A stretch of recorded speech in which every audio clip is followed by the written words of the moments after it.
I have been practicing Vipassana meditation from last 10 years. It means 100 hours of straight meditation per year. On top of that, outside of the course, I maintain the practice from 10 minutes to 1 hour per day. Sometimes it goes to the 2 hours per day as well. And this technique has changed my life upside down. It gave me the life which I could never imagine in my dream as well. I'm not talking about some kind of miracles. I'm not talking about some kind of affirmation things like where you're not putting into the actions and universe is gonna help and support you. I'm not talking about that. However, I'm talking about seeing the reality within itself, and this has taught me by the Vipassana meditation. So let's talk about what is meant by the Vipassana. So Vipassana meditation technique is an ancient technique discovered and taught by Gautam Buddha, and which has been kept into the practice of some of the countries like Myanmar, and then slowly it comes to the India back again. And this technique has taught by S.N. Goenka ji. And in this technique, Goenka ji taught us about how to be aware about your sensations and understanding the reality within the body frame that nothing is permanent. So, Vipassana meditation, the course structure is pretty intense and it has a very beautiful meaning behind it. So it took me literally 10 years to make the video about Vipassana meditation because I am in very close contact with one of the Vipassana teacher. And once I just learned my first or second course, I said, Guruji, should I just make video and make people more aware about it? They said, sure, I should make more aware about it. But if I am providing the half knowledge to the people, it's going to be more poisonous. So I think I'm confident enough now to speak about the Vipassana meditation because I've been practicing from 10 years and I'll try to give the pure message which has been given or I learned from the Vipassana.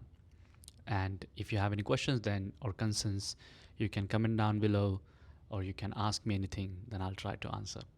So why noble silence? So Vipassana meditation is a 10 days of intense Vipassana meditation course where you have to wake up at 4 a.m., sleep at 9 p.m. and during this whole 10 days of period, you're not allowed to talk with anyone. Only you're allowed to talk with the teacher only if you have any questions. You can't even make any eye contacts with anyone, not even with your peers. Even though you're eating food, your eyes shut down and just focus on your food. Why this is such an intense noble silence and how it's going to help us to be in our life. So in this video I'm going to talk about Vipassana meditation and the practical applications which I've been using in my life. Right. So let's talk about the noble silence. When you're not distracted with the technology, with the people and with the surrounding, then only you stays with you. So whatever the conditioning which you have been carrying with yourself from your childhood, literally from your childhood, maybe your mom and dad taught you the way of life, it should be like that, or maybe the movie which you saw in the you've been watching, or maybe you watching your friends are living their life in certain way and then you started believing this is the reality of the life and it is the ultimate truth of the life, and your brain started working in that direction and you started taking decision based on what other people are saying. But when you go to the Vipassana meditation, there is no external input. There is only internal input, and that internal input is your own thought. It sounds very scary, right?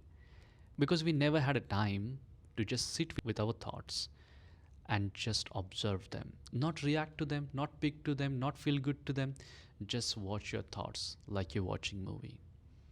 They come, they try to scare some of the thoughts, they try to please you. Some of the thoughts will take you to the future, some of the thoughts will take you to the past, and you're just daydreaming.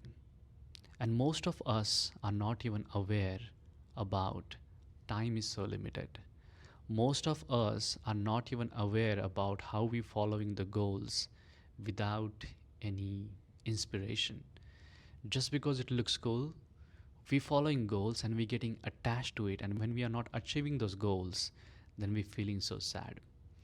So this is the first part of the noble silence, to understand yourself, understand what kind of a thought is within you, and what are the bottleneck area which is holding you back to improve and see the reality of the life.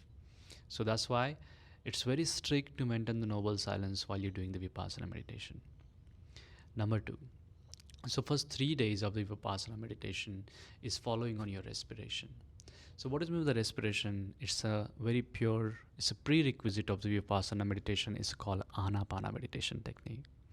So what is meant by the Anapana meditation technique? It's called Anapana Sati as well. So Anapana Sati, it's mean being aware about your own present reality. Anapanasati will give you the sense of present, that you are alive and you are in present at the moment. There are thoughts going on in your head, right? If you're watching this video, there might be some background thoughts going on at the back of your head. But focusing on your respiration, just knowing the reality, breathe in and breathe out. Generally speaking, we human create 16,000 thoughts per day, right? 16,000. And we get entangled in those thoughts and lost, and then we create anxiety and depression and suffering and craving and aversion and attachment and feeling sad and comparing ourselves. And we completely lose the sense of the reality that these are the thoughts, and the nature of the thoughts, it just come and go. But when you focus on your respiration, when you just breathe, but not even just like controlling the breath, but just like seeing the reality of the breath. This is, the breath is shallow, breath is hard, breath is normal. You're just seeing the reality of the breath as it is. Then you will understand, oh, what I'm thinking over here, this is not in my control. But what's in my control, what's in the present moment, it's just my respiration. And when I'm focusing on my respiration, I'm understanding that this is not permanent. This is changing. Every moment is changing. And when everything is changing, why I should make attachment towards it? Does it make sense? Let's talk about the practical approach. You went to the restaurant with someone, and the first date went so good with them, right? And you feel so good that it creates a sensation on your body or your head. It gives you the instant gratification, and you got attached to that instant gratification. And when you went second time with the same person, you didn't feel the same way. You feel a little bit stressed or anxious. Then what you're trying to do now, you are in the past, which you felt like instant gratification. Then you want that feeling back again. Then you will make all other efforts to get that feeling back in your life. And then you started feeling anxious. Then you started overthinking. Then you started blaming that person had changed, right?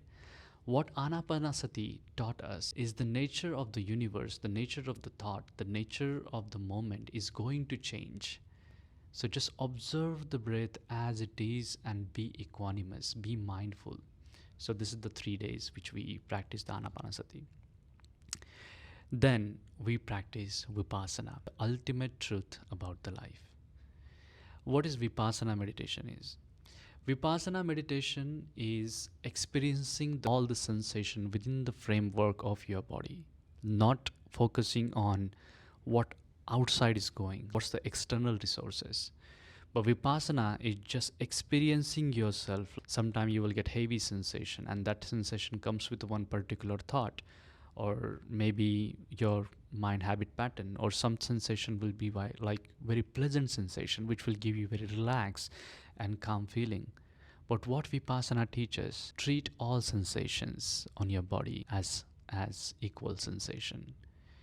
If you're giving importance to the pleasant sensations, it means you're attaching to that pleasant sensation. And like I mentioned before, nothing is permanent. But if you're getting attached to the things which is materialistic, which is not permanent, then you are going to end up with the never-ending misery, if that makes sense. So if there is a painful sensation over your body when you sit for the meditation, then observe the reality. This is the sensation. Don't give a name, painful or bad.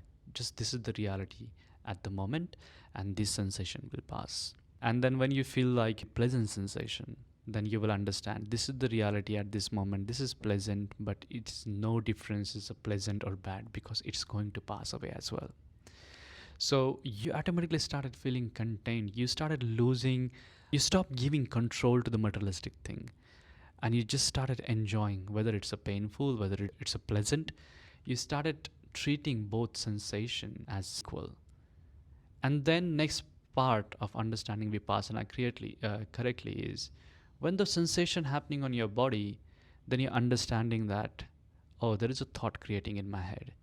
So not giving importance to that thought, just observing the sensation and just moving across and just seeing the reality. This is creating and passing away.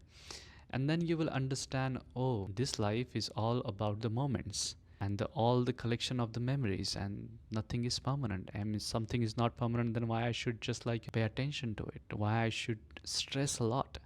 But it doesn't mean you should be lazy and you should say like, oh, if nothing is, if everything is temporary, then I shouldn't do anything. No, but then when you started experiencing the reality of the life, you started understanding every human, then you develop compassion and empathy and mindfulness and metta towards everyone. So when I understand this concept, Tushar, who used to react a lot, he started becoming more calm. Whenever someone just say bad things to me, I just focus on my respiration, because what they are saying is not in my control. Obviously they're gonna say that because their condition and their mind habit pattern has worked in that way. But what's in my control is not to react to it. Whenever something say bad to me, I observe what sensation happening in my body. I just focus on that. I focus on my respiration, and I understand this is not permanent. But if I react, then it's going to be prolong the process. It's going to put me into the misery. So I'm not going to react on that. I'm just going to be relaxed and calm. So in my last semester, I had 5 subjects and I accidentally started reacting. And then I understand, oh, I'm reacting on it and I'm just like stuck on a same loop. The moment I stop reacting and I just start accepting, I understand this is just temporary. No matter how hard or difficult situation looks like based on my past conditioning, it's going to pass away. So practicing Vipassana meditation helped me to be on a present moment. Being on present moment helped me to create and improve my focus, my productivity, my longevity. It creates understanding on a deeper level about the human connection. It helped me to understand of not chasing a materialistic thing. It helped me to understand what's the difference between pleasure and happiness, where I used to understand pleasure is chasing a materialistic thing. For example, chasing a girl or getting a car, or those all things are important. They are good experience. But just considering this is the ultimate truth and that's important, that's pretty bad, what I think. I started thinking happiness is within me, of understanding the reality, everything is going to change. I hope this video was helpful for you. If you have any question, I would highly recommend, please comment down below. And I will love to answer any questions regarding to the Vipassana meditation, or any questions if you have anxiety or anything. I would try my best of using my 10 years of experience. Thank you.